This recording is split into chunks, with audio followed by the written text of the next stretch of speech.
Hello everyone, my name is Derek Rose. I chose to do my persuasive speech on using social media without letting it use you. Imagine waking up tomorrow morning and the first thing you do is reach for your phone. You spend maybe 30 minutes or an hour scrolling through your feed on these platforms, watching videos from people that you probably don't even know or have never even met. Well, this isn't imaginary. This is actually the common life of most adolescents in America.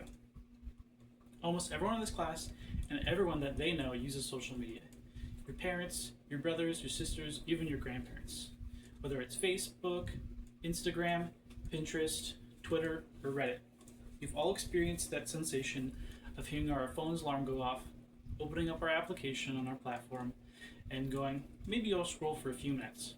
Well, that scrolling sometimes turns into 30 minutes or even an hour, depending on your habits. And that can happen several times a day. Today I'll explain why excessive social media use has become a growing problem, how simple habit changes can reduce dependency while still enjoying the benefits of social media, and what our lives look like when we regain control over our screen time. According to the CDC, 40% of high schoolers reported feeling persistent feelings of sadness or hopelessness in 2024. That's demonstrating the growing mental health challenges that newer generations are facing today. In 2025, a Pew Research Center survey found that nearly half of US teens believe social media has a mostly negative effect on people their age, and many say it hurts their sleep, their productivity, their confidence, and their mental health.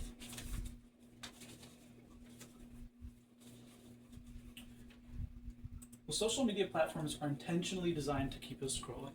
They have algorithms that are only getting better and better, and they profit off of us scrolling. In 2025, the CDC had a study that found that greater screen time is associated with poorer mental health outcomes, anxiety, depression, reduced physical activity, and poorer sleep among adolescents and young adults. And the U.S. Surgeon General in 2025 advisory said that there is still insufficient evidence to conclude that social media is even safe for children and adolescents to consume in the first place, and recommended reducing potential harm through exposure.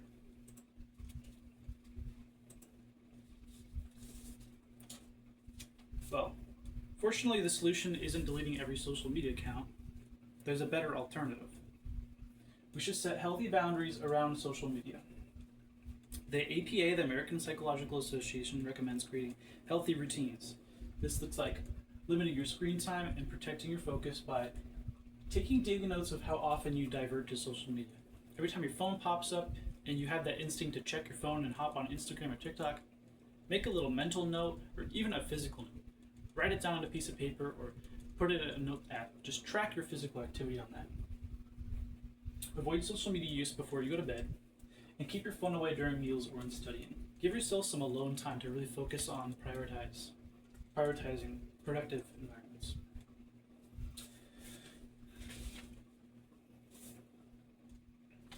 According to the CDC in a late 2025 study, young people who reduce scrolling often experience better sleep, increased productivity, and have stronger relationships with loved ones. This also improves their focus. Using social media intentionally allows it to remain a valuable tool for communication, fun, learning, and staying connected without being dependent on it. It is an entertainment system, but there is a lot to learn using social media. Now, if we don't create healthy habits, we end up in a negative future. This will have risks that grow as we go on, especially in the newer generations who have access to more technologies and stronger algorithms.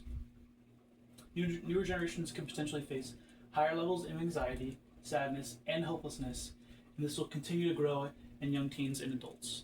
And remember, about 50% in 2024 said that it was a mostly negative impact. That number will only grow if we don't create healthy habits, especially since these algorithms become more engaging.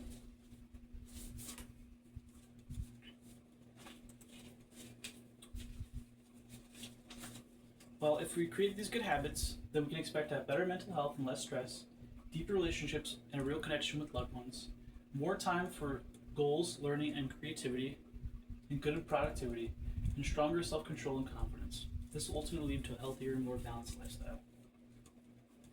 So the action I call you guys today is that we've learned that excessive social media use creates an extreme dependence on our devices, and it creates issues with our mental health, sleep, productivity, and relationships.